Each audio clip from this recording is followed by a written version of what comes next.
Hey, name's Jill Donaldson. What do I do? Oh, I've got the glamorous job I do. I'm officially listed as a large entity behavioral observer, which is a fancy way of saying I follow a 20-foot idiot around the Welsh countryside and write down what he licks. Day 43.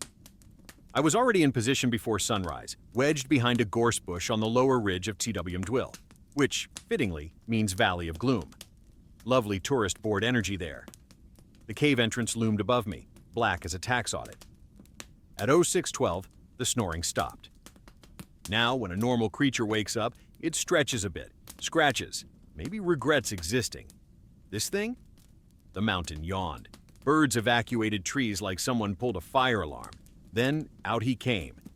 20 feet of pale, lumpy humanity, bald as a bowling ball, beard like someone glued a fox to his chin, its teeth. Imagine a graveyard for Tic Tacs.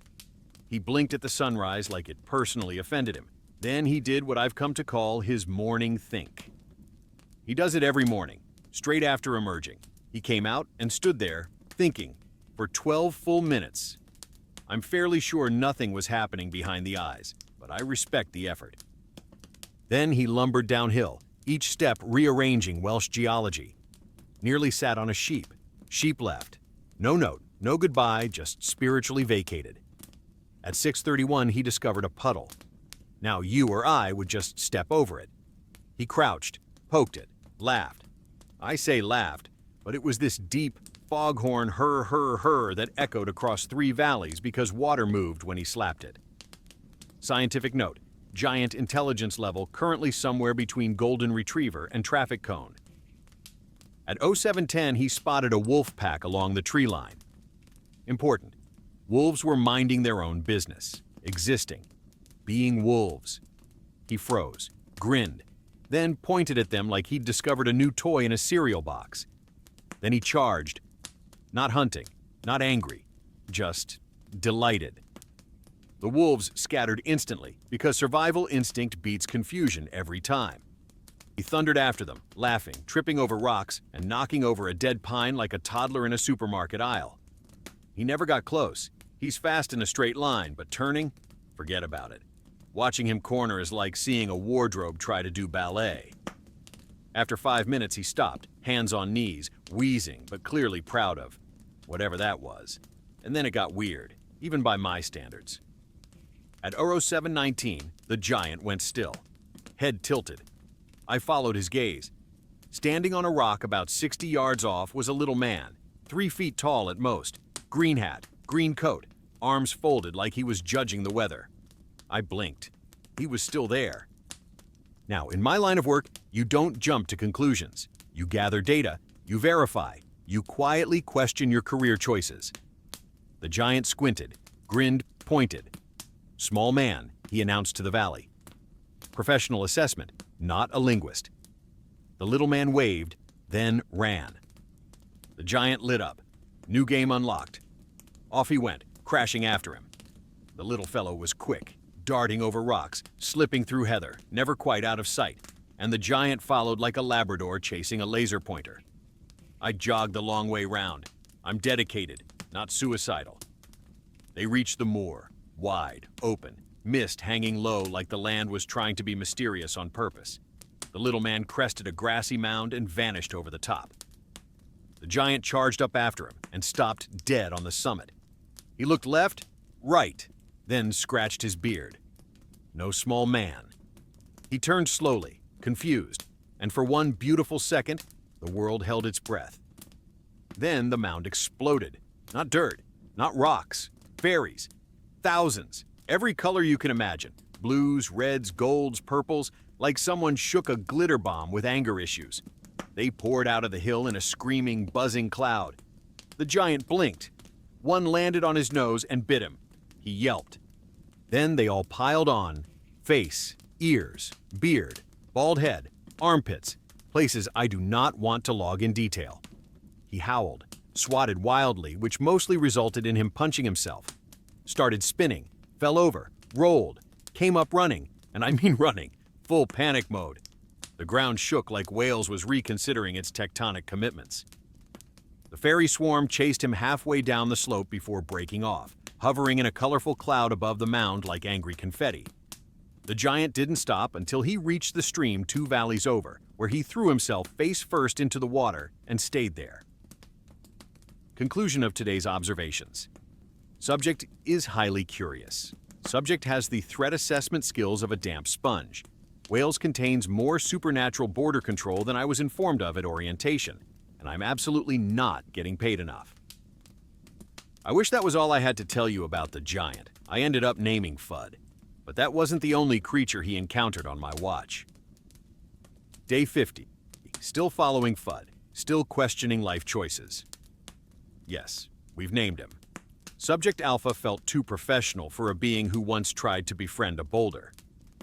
A week after the Great Fairy incident, Fudd has mostly recovered. The bite marks faded. His pride did not. He now distrusts hills, which is impressive because we are in Wales. That's like distrusting air. This morning he woke up, scratched his beard, looked up at the mountain above his cave, and I saw it happen.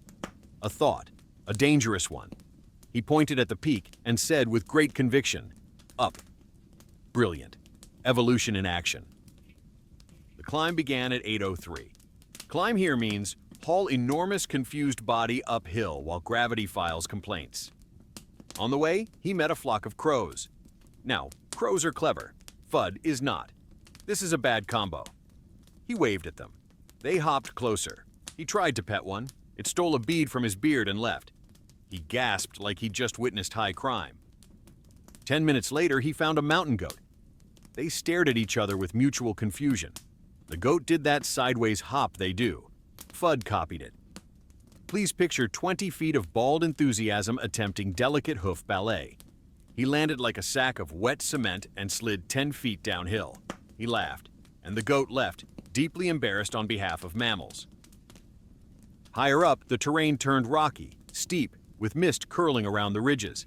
That's when he found it. A shape in the cliff face. Not natural. Stone archway. Carvings worn by time. Spirals, beasts, and old symbols I absolutely pretended to understand in my report later. Fudd stopped, stared. He poked the doorway. It did not poke back. Decision made. Inside he went. I, being a professional observer and not a charcoal briquette enthusiast, stayed outside the entrance. But I could see enough.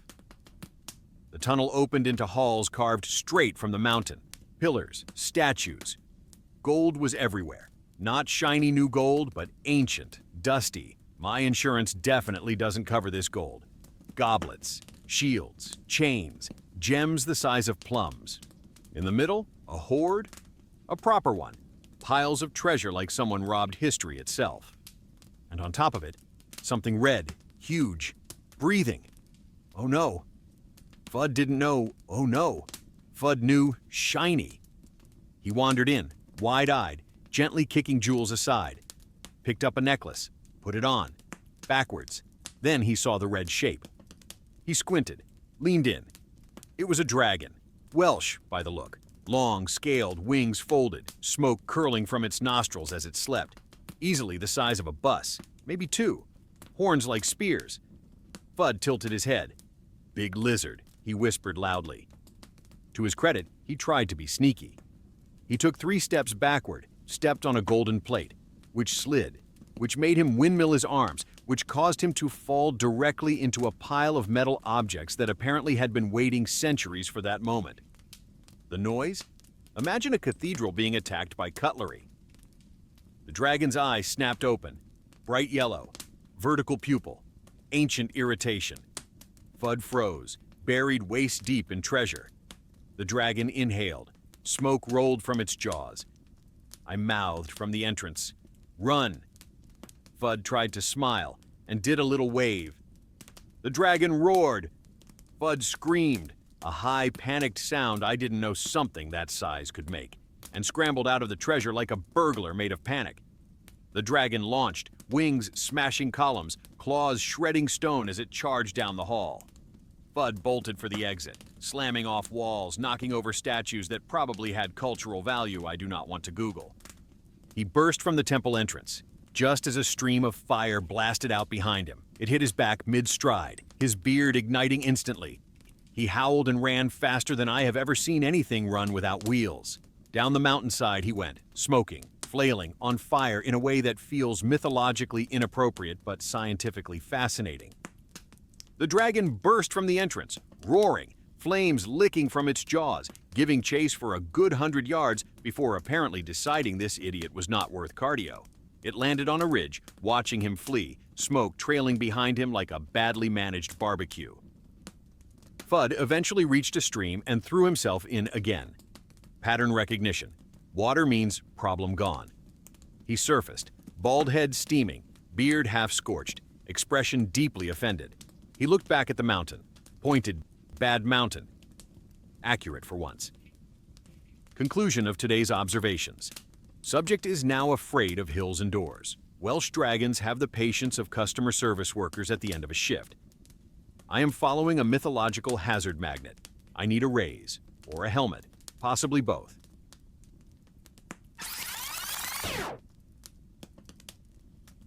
You ever take a job purely because it sounds stupid? That was why I took this one.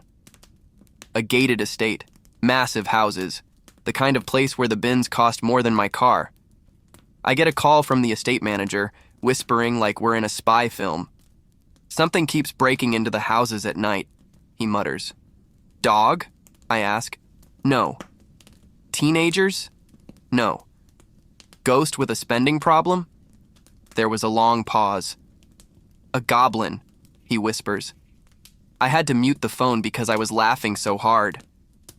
Don't get me wrong, goblins can be mean little suckers when they want to be, but this guy was being so dramatic, I was expecting him to say a troll or something. By the time I got there, the neighborhood WhatsApp group had turned into a support group for traumatized millionaires. My antique silver teaspoons. My designer cushion collection. It took my salt lamp. That's tragic. Truly. Only one witness, an old bloke who said he saw a little green man with a sack. Everyone else thought he was losing it, but I didn't, because houses on both sides of the estate kept getting hit. East side one night, west side a few nights later. No pattern anyone could see, but I could. Big houses, flashy ones, recently renovated, show-off energy, and every hit moved slightly closer toward the middle of the estate. And standing out above the rest, clear view, the biggest house of the lot, dead center, untouched. I stood in the street at night, hands in my pockets, looking up at it. Oh, you sneaky little idiots, I said. You're not random. You're circling the prize. When you deal with creatures that operate on impulse, greed, and the combined brain power of a dropped potato, patience beats chasing every time. So I made it look like the security system had taken the night off. One window left slightly open. Alarm disabled. Lights low, and right in the hallway, under a spotlight like it was on stage, a velvet-lined display box. Inside, a diamond necklace big enough to make a magpie weep. Behind it, disguised in the shadows of the entryway floor, a reinforced drop cage trap wired to a pressure plate. I set up my cameras, motion sensors, thermal, audio. Then I went upstairs, put my feet up, and waited. Night 1, nothing. Night 2, a fox licked the window and left. Night 3, bingo. 2:07 a.m., window slides up just enough. A small green hand grips the sill. Then another one shoves it aside. 2 goblin heads pop up at once. I lean forward in my chair, watching the monitor. No way, I whisper. There's 2 of you. I feel lied to by local folklore. They tumble inside in a heap, immediately arguing in sharp, squeaky goblin noises. One pokes the other in the eye. The other slaps the back of its head. They both try to shush each other, then immediately start shoving again. Are you 2 burglarizing? I mutter. Or auditioning for worst roommates in history? They creep forward, badly, knocking into a side table, tripping over a rug. One steps on the other's foot and gets bitten for it. Then they see the necklace. They both freeze. Slowly, in perfect sync, they turn to each other. I actually sit up. Oh no, I say. It's about to get stupid.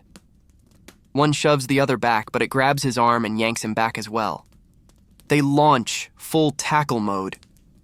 Hissing, clawing, rolling across the marble floor in a ball of limbs and bad decisions. One tries to bite the other's ear. The other pulls its hat down over its eyes.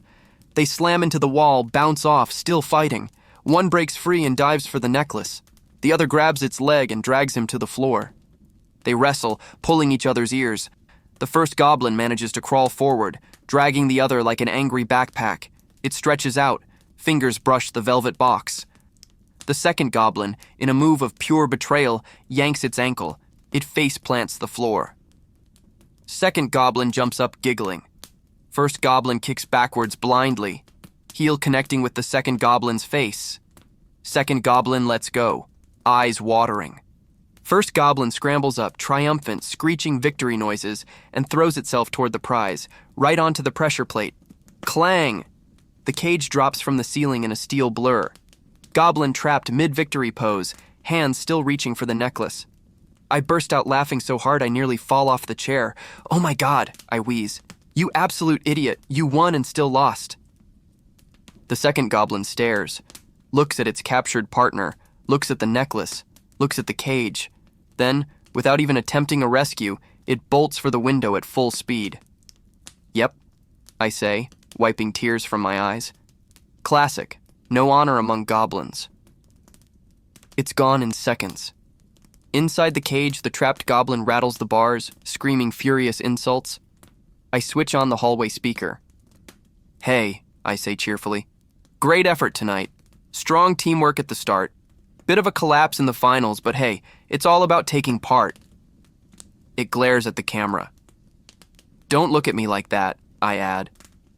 "You body slammed your own accomplice over jewelry you can't even wear." It kicks the bars. I head downstairs, still grinning. "You know what your biggest mistake was?" I tell it, crouching by the cage. "Not greed, not noise, not breaking into a hunter's trap house." I tap the metal. "It was thinking you could outcompete your own partner without it turning into Goblin WWE." It screeches again, defiantly. I lift the cage. "Don't worry," I say. "I'll catch your mate too. You're clearly not built for solo careers." And as I carried it out into the quiet, overpriced night, I couldn't stop smiling, because I've dealt with monsters, demons, and cursed things from the dark corners of the earth. But nothing, and I mean nothing, is more amusing than watching two tiny idiots with a shared lack of impulse control burgle a house.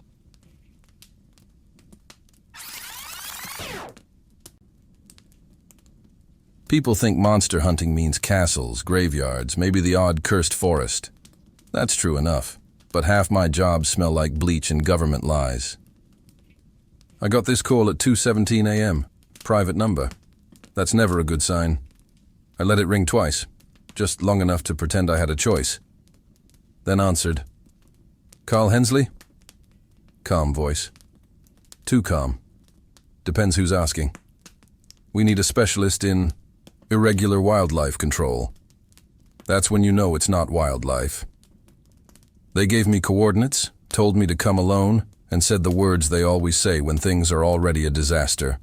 Situation is contained. 2 hours later, I'm driving through empty moorland, fog sitting low like the earth's trying to hide something. Then the road just ends. No signs, no buildings. Just a security gate that slides open before I even stop. Underground facility. Of course it is. Elevator ride down took a full minute. You feel that in your stomach, like you're being swallowed. When the doors opened, the place looked like someone had tried to mop up a nightmare. Flashing amber lights, dried blood, bullet casings, one stretcher abandoned sideways like they'd dropped it mid-run. That's when I met the welcoming committee. First was Peters. Big square shoulders, shaved head, that permanent 1,000-yard stare soldiers get when their brain never fully comes home. Tactical vest loaded like he planned to fight a war solo. He gave me a nod. The kind that says I've already accepted we might die. Then there was Billy, leaning against the wall, hat tipped low, cigarette already burning even with 3 no smoking signs behind him. Duster coat, revolvers at both hips, chewing something that was probably tobacco but might have been pure spite. He looked me up and down. "You the bug guy?" "I'm the things that shouldn't exist guy," I said. He grinned. "Close enough." We got ushered into a glass briefing room by a woman in a lab coat that still had someone else's blood on the sleeve. She didn't seem to notice. Behind her was a big digital layout of the facility. Half the map was red. "All internal camera systems are offline," she said, voice shaking but trying not to.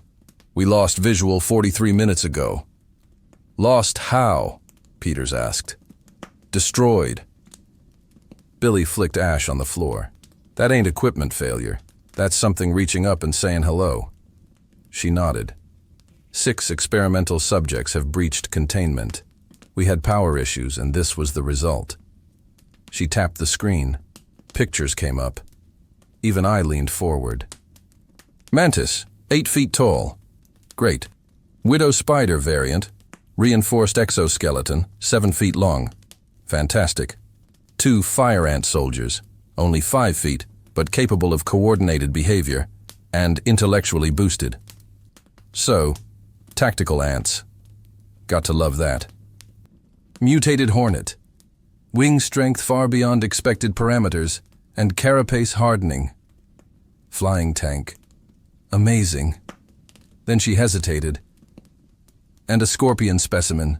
Tail strike measured at ballistic speed." Billy let out a low whistle. "So a stabby nightmare." She swallowed. Several guards were dismembered. The room went quiet. "How many survivors inside?" I asked. "We don't know. That's scientist talk for not many. We don't even know if all 6 subjects still remain. For all we know, they could be killing each other." Peters checked his rifle.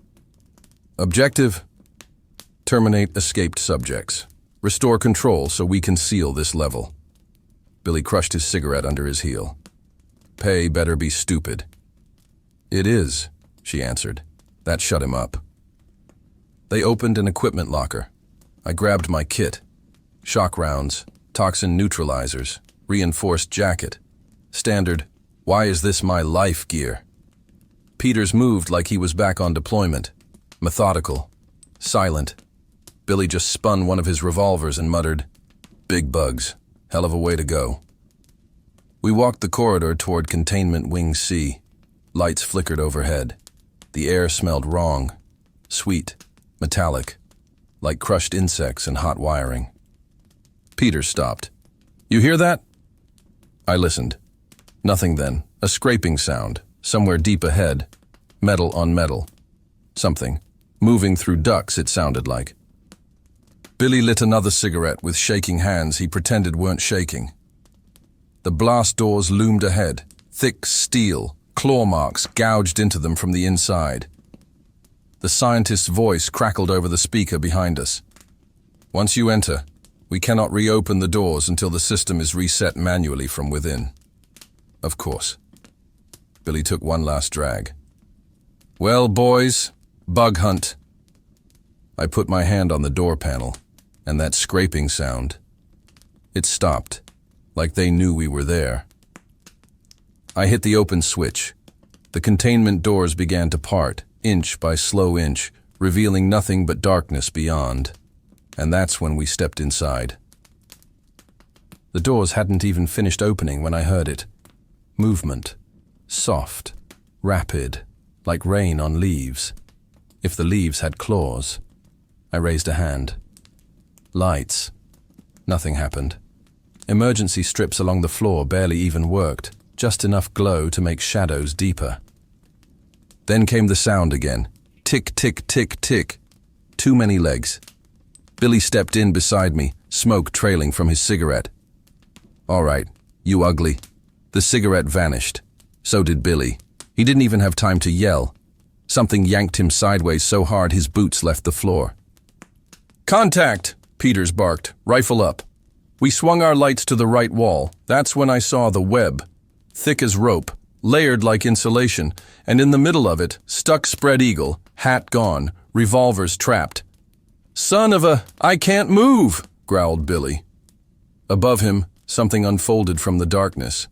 8 legs, each one the width of my arm, black body, the size of a car, glossy, swollen, red markings like warning lights. The widow. It moved slow, careful, like it had all the time in the world. Billy thrashed. The web just pulled tighter. "Don't shoot me!" he yelled. "Not planning to!" I snapped. The spider dropped from the wall, hanging by a thick strand, lowering itself toward Billy's face. Mandibles opened, clear venom dripping. Peters fired first, 3 rounds into its body. Thud, thud, thud, like shooting a tire. It twitched but didn't stop. I grabbed a shock round, loaded, fired straight into the abdomen. Crack, zizzed. The thing spasmed, legs flailing, slamming into the wall hard enough to shake dust loose. Billy screamed as it swung over him. "Carl! I'm working on it!" Peters aimed for the eyes, squeezed off 2 precise shots. One eye burst like a rotten fruit. The spider shrieked, a high metallic screech that rattled my teeth. It lunged right at me.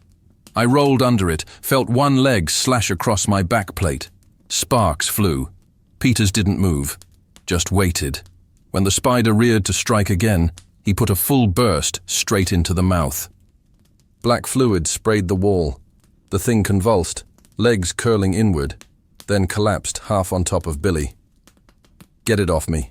Get it off," Billy squealed. We hauled the carcass aside and cut him free. Billy hit the floor, breathing hard. "Okay," he said. "I hate this place." "Up," Peters said. "Noise will draw more." Billy grabbed his revolvers. "I am switching to whiskey after this." We moved deeper. The halls got worse, webs everywhere. Then we saw them, the guards, still alive. Maybe wrapped tight in silk, stuck to walls like storage. One twitched. Billy looked away. "We ain't got time." He was right. We reached the central chamber. Big, 2 levels, walkway above, open floor below. And down there, nature's worst family reunion. The mantis stood, arms up nearly to the 2nd level, green armor cracked, scythe arms slick with something dark. Then something slammed into it from above. The hornet. Huge, wings roaring like a helicopter. It darted in, stinger ramming into the mantis's thorax. The mantis shrieked and swiped, missed.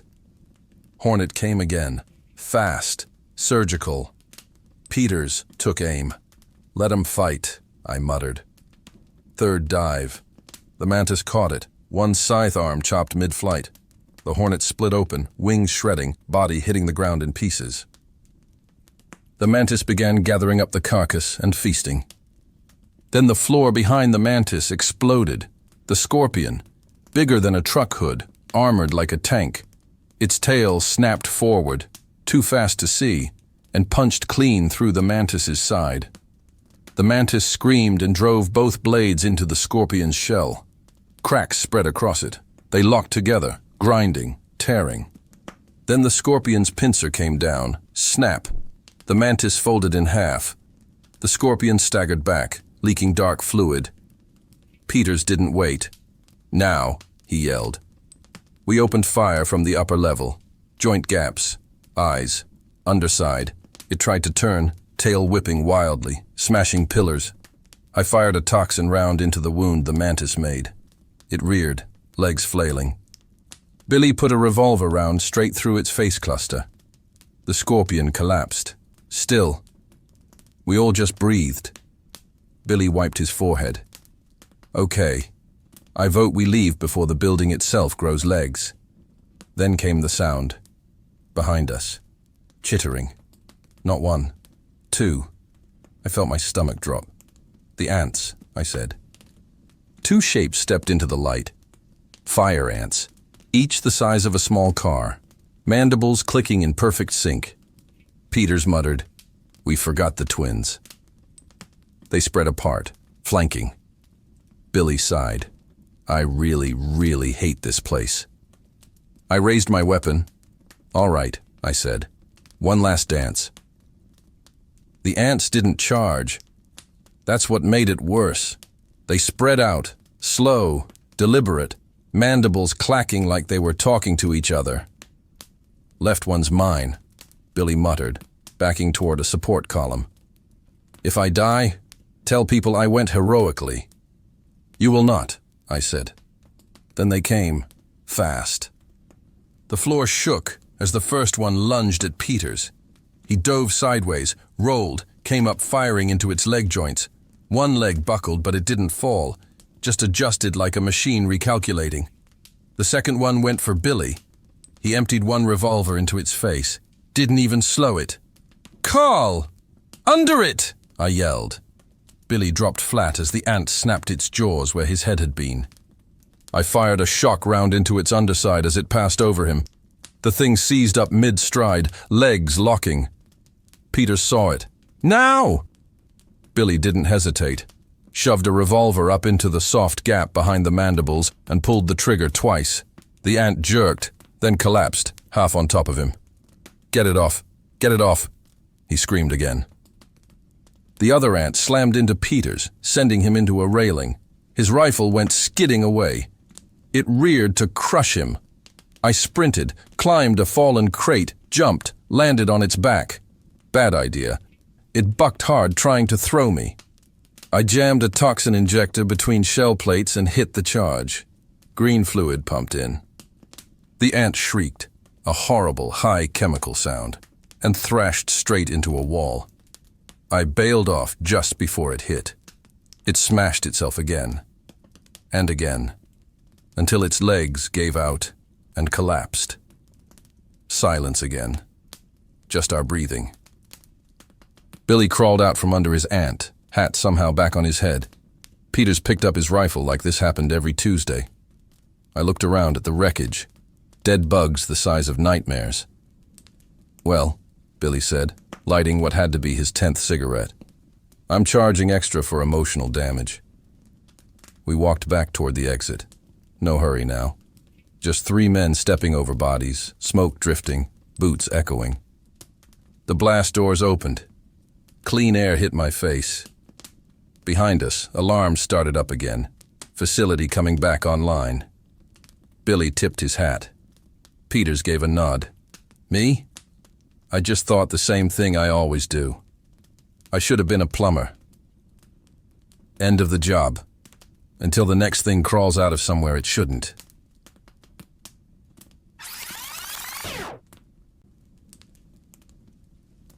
Name's not important.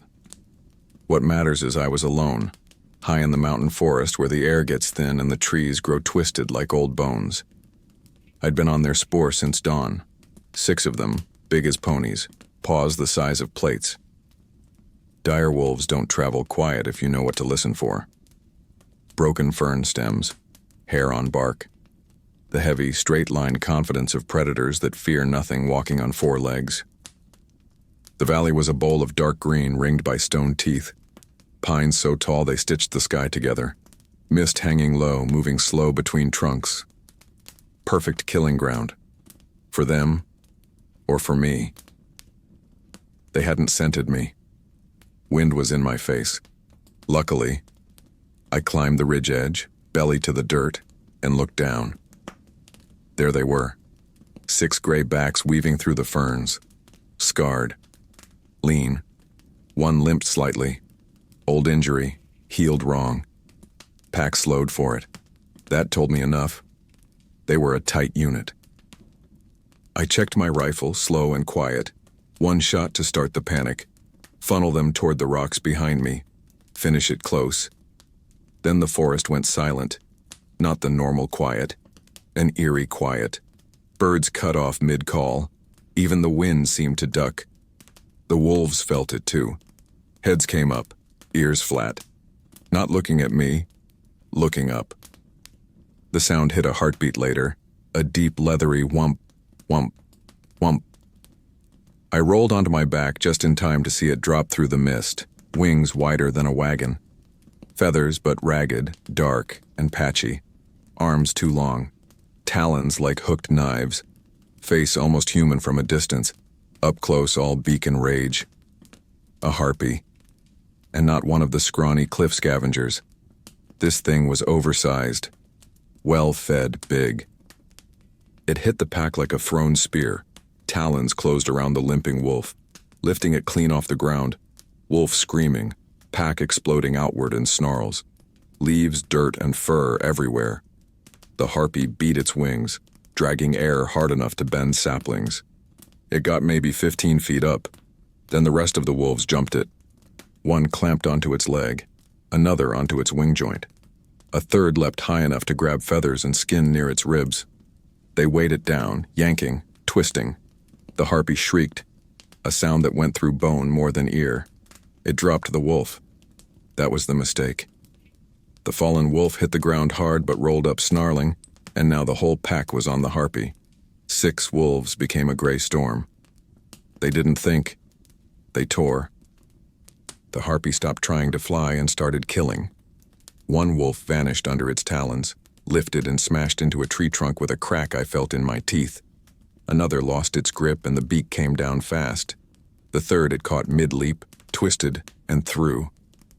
3 wolves lay still in less than 10 seconds. The valley filled with noise. Wings, snapping jaws, that awful screech. Feathers and fur drifting like black snow. The remaining 3 didn't break. Dire wolves don't. They rushed it and dragged it down. One got the throat, one the wing root, one locked onto the belly and held while the others ripped. The harpy flailed, gouging trenches in the earth, but it couldn't get air under its wings. It pecked one wolf's eye out. It backed off, then lunged back at the harpy's throat. The sounds changed. Rage turned to choking, then nothing but the wolves panting.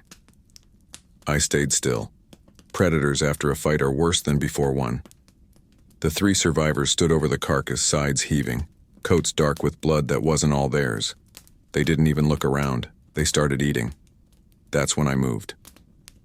I slid down the ridge, slow, using the rocks like stepping stones. Wind still on my side. They were locked in, tired, hurt.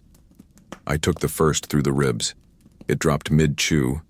The second spun toward me, teeth red, eyes wild. I worked the bolt without looking and put the next round into its chest as it lunged. It made it 3 steps before the legs gave. The last one didn't charge. Smart one. It grabbed a strip of meat and bolted for the trees, limping and disappearing into the mist. I didn't chase. Too much blood in the air. Too many echoes in that valley. Something else would come, and I'd had my fill of surprises for one day. I stood there a long while. 5 dire wolves, 1 harpy, feathers stuck to tree bark 20 feet up, claw marks in stone. The mountains don't care who the hunter is. Up there, you're all just meat that hasn't fallen over yet.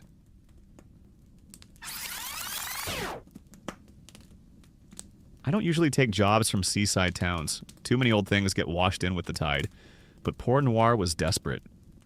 You could see it in the way doors were barred in daylight, and people wore heirlooms under their shirts like they were hiding wounds. They said it was a Luton. I believed them. Only a Luton steals silver spoons and leaves coins untouched. Only a Luton braids a horse's mane into sailor knots and laughs inside the walls. So I followed the tracks to the cliffs, to the castle everyone pretended not to see. Chateau Broomfair rots above the Atlantic like a corpse that never sank. Half of it's already gone to the sea. The rest groans when the wind hits it like it's remembering how it died. The gate screamed when I pushed it open. I nearly turned back. Nearly. Inside smelled like wet stone and old salt. But under that, something else. Still air, the kind that hasn't moved since people stopped breathing. I saw the footprints in the dust. Small. 3-toed. Bear? Found you, I said. It giggled from everywhere, echoing through the stone. I tracked it through halls full of moonlight and shadows that didn't match the walls. Every few steps I found stolen things shoved into cracks, brooches, rings, a silver cup, a hoard. Then I saw it, squatting on a fallen chandelier like a king on a throne. Ugly little thing, long ears, skin like damp ash, eyes bright with greed. It hugged a gold chain to its chest and hissed at me. Mine. Not tonight, I told it. I stepped forward. It bolted like a rocket. It led me deeper. The air got colder, but not from night. From presence. You don't hunt long without learning the feel of the dead. The Luton burst into the great hall and skidded to a stop. So did I, because we weren't alone. They stood between the pillars, dozens of them. Just shapes at first. Pale, shimmering, flickering like reflections in disturbed water. Then they sharpened. A woman with seaweed in her hair and a broken neck. A man in armor, rust fused into his wounds. A servant girl with burn marks crawling up her throat. Their eyes all fixed on one thing, the Luton. It made a sound I've only heard from trapped animals. No. This place is empty. This place is mine, it growled. The armored ghost took a step, the stone floor frosting under his foot. Thief. His voice wasn't sound. It was pressure behind my eyes. The woman drifted closer, jaw hanging too loose. It touches what is ours. I realized then, the Luton hadn't just been hiding here. It had been taking buttons from burial clothes, rings from skeletal fingers in the crypt, silver candlesticks from the chapel. It had been stealing from the dead. The ghosts closed in, not sad, not lonely, furious. The air howled without wind. Tapestries snapped. Dust spiraled upward like the room was breathing in. The Luton shrieked and ran for me, dove behind my legs, claws digging into my coat. Hunter, stop them. They are wrong. They are dead. I almost laughed.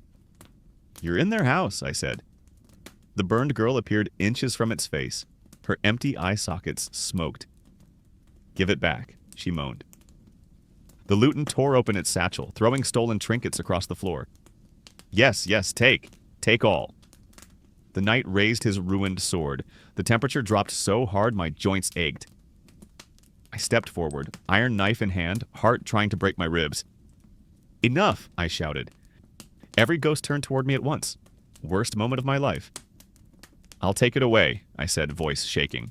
It leaves. It never returns. The dead keep what's theirs. Silence stretched long. Then the woman spoke, voice like water in lungs. Swear it. I swear it. The knight lowered the blade. The pressure lifted. Slowly the ghosts retreated into the walls, into the cracks, into the dark above, but their eyes never left the Luton. It clung to me, trembling so hard its teeth chattered. I go, it whispered. No castles, no graves, no dead places. I swear. I bound its wrist with iron thread, a promise it couldn't break. Don't run, I told it. It didn't argue.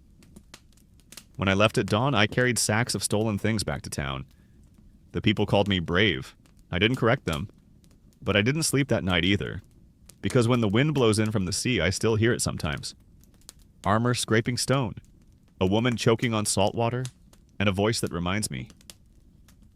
Some homes are guarded long after the living forget them.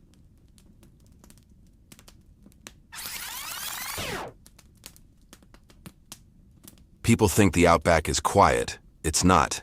It just waits. Name's Leon. I don't chase fame. I chase problems people whisper about at the pub when they think no one's listening. This one started with cattle. Half-ton steers found torn open like tin cans. No bite marks like a dingo. No tracks like a croc. Just drag marks. Long ones. Then someone swore they saw a lizard bigger than a ute crossing the road at dusk. That's when they called me. I reached the town just after sunup. Red dust, 3 streets, 1 fuel pump, and a pub that smelled like heat and old beer. Station owner named Daryl showed me photos on his phone. Carcasses stripped, bones cracked. Something powerful. Something that didn't scare easy. Tracks are east, he said. Goes into the old scrubland. No one goes there. I did. You learn to read ground the way some folks read books. Out there the soil's like memory. It keeps impressions. I found the trail before noon. 4-toed. Deep claw punctures. Tail drag. A megalania. Didn't think they were still walking this earth, but the prints didn't lie. I slung the rifle and followed. Hours passed. Heat shimmered. Flies buzzed like static in my ears. Every now and then I'd see where something had bolted through brush. Kangaroos, wallabies. Whole bush felt nervous. That's when I heard something that didn't belong. Voices, high, quick, not birds. I eased up over a rock shelf and looked down into a gully. At first I thought it was kids, then my brain caught up. They were little people, no taller than my knee. Dark hair, skin dusted with ochre, wearing scraps of woven grass and animal hide. Maybe a dozen of them, clustered around a small fire pit built under a rock overhang. I've tracked men through jungles and wolves through snow, but nothing prepares you for seeing something the world says shouldn't exist. They were scared. I could see it in how tight they stayed together. Then the bush behind them went silent. Birds cut off mid-call. I knew before I saw it.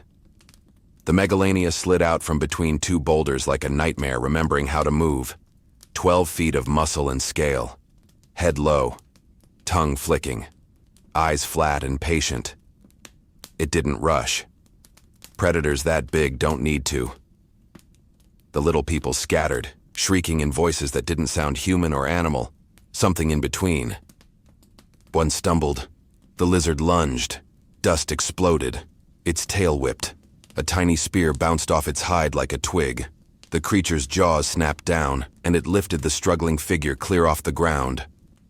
I lined up the rifle, but didn't shoot. Too much movement. Too much dust. Too many in the way. The megalania shook its head once, brutal, efficient, then dropped what it held and turned toward the rest. It had figured out they were easy prey. One of the little ones tripped right out in the open. The lizard charged, clear shot. I slowed my breathing the way my old instructor taught me. Wind, left to right, range, maybe 180 meters. Target, eye socket. I squeezed. The rifle cracked across the valley like lightning hitting rock. The bullet hit just above the eye ridge. The megalania's head snapped sideways mid-stride, momentum carrying its body another few feet before it collapsed in a cloud of red dust. Silence rushed in after the echo faded. The little people didn't cheer, didn't come near me. They just stared from the rocks, eyes wide, like I was another kind of monster they hadn't decided about yet. Fair enough. I climbed down, kept my rifle low, and gave the body a wide berth. Up close, the lizard was even bigger. Scars along its flanks. Old brawler. Probably ruled that stretch of land for years. Not anymore. I looked back at the rocks. One of the small folk stepped forward, older, gray in the hair. He touched his chest, then pointed at me, then at the fallen beast. A thank you, I think. I nodded once. That was enough. I didn't tell the town about the little people. Some things don't need roads leading to them. I just said, your problem's handled. They paid, and I left. But sometimes, when the night's real quiet, I think about that valley, and how the outback still keeps secrets older than fences, older than maps, and how for once I wasn't the strangest thing out there.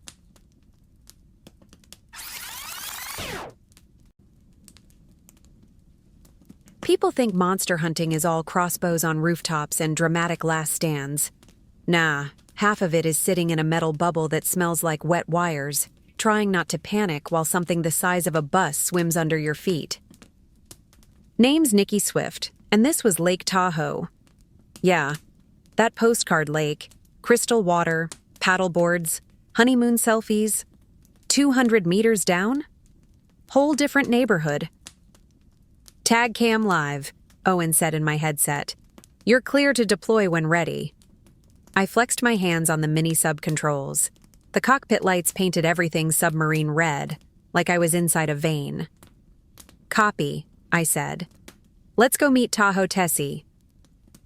We'd tracked her for 3 nights. Long, serpentine body, reflective scales, big heat signature. Classic deepwater ambush predator. Rare, elusive, worth a fortune in footage alone. I dipped the sub lower, lights on minimum. Tahoe's water is freaky clear. Great for tourists, bad for sneaking up on Lake Cryptids. Then I saw her. God. She glided out from behind a submerged rock face like a living river. 30 feet easy, maybe more. Long neck, ridged spine, fins trailing like torn silk. Her head turned slow, jaws slightly open, rows of needle teeth catching my lights. I whispered without meaning to. "Hey, beautiful." "Focus, Nikki," Owen muttered. "Right," I replied. I eased above her, matching speed. My tag launcher hummed as it armed. The tag wasn't just a tracker. It had a micro camera with low light and motion sensors. Front row seats to her life. She rolled slightly, adjusting depth. Flank exposed. I fired. Thunk. The tag hit just behind her dorsal ridge and locked in. She jolted, body snapping like a whip, tail blasting silt into a storm cloud. "Tag is live," Owen shouted. "Camera feed is..." "Oh my God, Nikki, this is gold!" Her eye view filled my side monitor. Water rushing past scales, bubbles streaming. She glided through the depths, brushing the silt up with her fins. Then Tessie bolted. Not random, not panicked. She was fleeing. Owen said. "Why is she running like that?" I checked sonar and felt my stomach drop. There was something else moving down there, something big, and it was heading straight for Tessie. It hit her from below like a torpedo. The tag cam went sideways as a pale, armored mass slammed into Tessie's underside. The video feed turned into chaos. Scales, teeth, dark water exploding with debris. "That's not her," Owen yelled. "No kidding," I answered sarcastically. This thing was built like a tank. Thick body, plates along its back, 6 heavy flippers churning water like propellers. Its head was blunt and wide, with whisker-like tendrils whipping around its mouth. It bit Tessie's side. The camera shook as her body twisted, and I saw her jaws snap back, teeth burying into the armored creature's neck.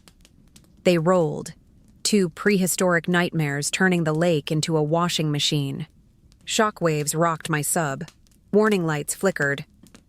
"They're fighting over territory," I breathed. "We've tagged her in someone else's living room." The tag cam caught everything. Claws raking, plates cracking, clouds of blood blooming like ink. Then the armored one slammed Tessie into a rock wall. Hard. The impact rattled my teeth inside the helmet.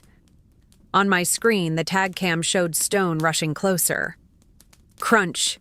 The feed jerked, spun wildly, then the image filled with nothing but tumbling gravel. Signal started flickering. "No, no, no," I muttered. Stay on, stay on." Another hit. Their bodies collided again, right over the tag's position. The signal flatlined. Camera feed, dead. "Tag's gone," Owen said quietly. "They knocked it off." I watched through the sub's main viewport as the 2 monsters tore past, locked together in a spiral of teeth and muscle. Tessie's tail smashed the armored one's head. It answered by clamping onto her fin. They weren't posturing. They were trying to kill each other. And I was parked in the splash zone. Then a flipper the size of a sofa slammed into my sub and spun me halfway around. "Time to leave," I said, voice way calmer than I felt. "No arguments here," said Owen, strapping himself in. I punched the ascent thrusters just as the pair vanished into the darker water below, still fighting, their shapes twisting like battling sea serpents in a myth. The lake slowly went still again, like nothing lived down there. I exhaled for what felt like the first time in minutes. "Well," Owen said, "we lost the tag." "Yeah," I said, watching the empty black water. A distant, muffled impact thudded through the deep. "But we just proved Tahoe doesn't have a monster." I grinned, heart still hammering. "It's got a damn ecosystem."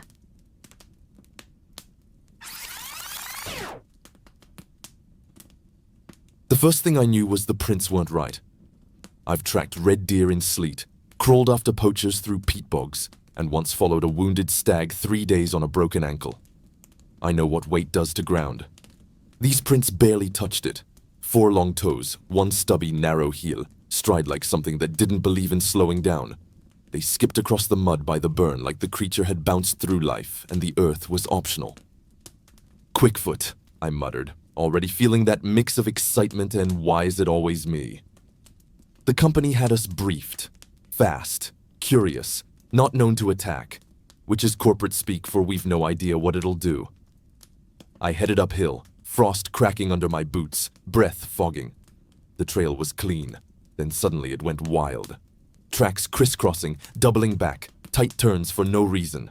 Not lost, no. It was playing with me. That was when the feeling started. The one between the shoulder blades. Like a laser sight you can't see. I looked up, and there it was, standing on a black rock outcrop like it had posed itself for dramatic effect. Tall but thin, dark brown and furry, limbs too long, back arched, big dark eyes, head tilted at me like I was the odd one. It didn't look scared, it looked curious. All right then, I said quietly, easing my rifle down but not aiming. Let's both be sensible. It twitched. And it was gone. No charge, no leap, just a sideways blur and empty rock. I actually laughed. Oh, you little. But I was already moving. Pride does that. I picked the trail back up deeper in, toward the old forest. Proper ancient stuff, pines older than history, moss like walking on soaked carpet. Sound dies in there. Your own breathing feels rude. That's when I noticed the other tracks. Hooves. At first I thought, feral horses. Happens. But there were too many. Crossing, overlapping, worn paths through brush that doesn't part easy. These weren't animals wandering. These were roads. Then I saw a branch snapped clean off, at head height for a man on a horse. I stopped dead. Briefing slides flashed through my mind. Centaurs, Caledonian forest, treaty species, do not interfere, do not pursue targets into active range. I had absolutely pursued a target into active range. Brilliant. The trees opened into a glade and I walked straight into a standoff I hadn't ordered. They were already there, watching. First thing you notice is the size. Horse body powerful as anything, human torso broad and steady, coats in every shade, gray, bay, black, hair braided, spears, bows, and they weren't messing around. One younger one had an arrow pointed straight at my chest. I slowly lifted my hands. Company contractor, I called. Calm voice, no sudden moves. Tracking a cryptid. Didn't realize I'd crossed into your territory. I beg your pardon. An older one stepped forward, scar across his shoulder, eyes like he'd seen more humans than he liked. The quick one passed, he said, voice deep enough you felt it in your ribs. It does not belong to us. Doesn't belong to me either, I said, which was true enough, just not the full truth. He studied me. Then his ears twitched, not at me, behind me. I felt it then. That faint shift in the trees, like claws on bark. Quickfoot was still here, watching, probably finding this hilarious. You are deep, the centaur said. Too deep. I can backtrack, I answered. Slow, no trouble. There was silence while wind moved through leaves. Then he nodded once. Walk, do not run. So I walked, slow, hands visible. Didn't look back, but I felt it above me. That thing moving through branches like gravity was optional. I risked one glance up. There it was, crouched along a thick limb, head sideways, staring at me like I'd just performed for it, its mouth wide open in a grin. I didn't stop walking until the hoof tracks faded and the normal forest sounds came back. Birds, wind, life in general. I keyed my radio. Control, this is Kerr. Quickfoot confirmed he's being harbored by the centaurs. Also, you might want to sort your boundary markers. I nearly started a war over that lanky furball with a cardio addiction. Static for a minute. Then, copy that. Somewhere back in those trees, something made a sound like laughter trying to be quiet. I did not go back that way. No idea what deal it has with the centaurs, but it's not worth starting a war over. I just have to wait for him to get bored and leave the safety of the forest. Thank you all for watching. Please like, subscribe, and all that jazz. And I'll see you hopefully next time. Until then, peace.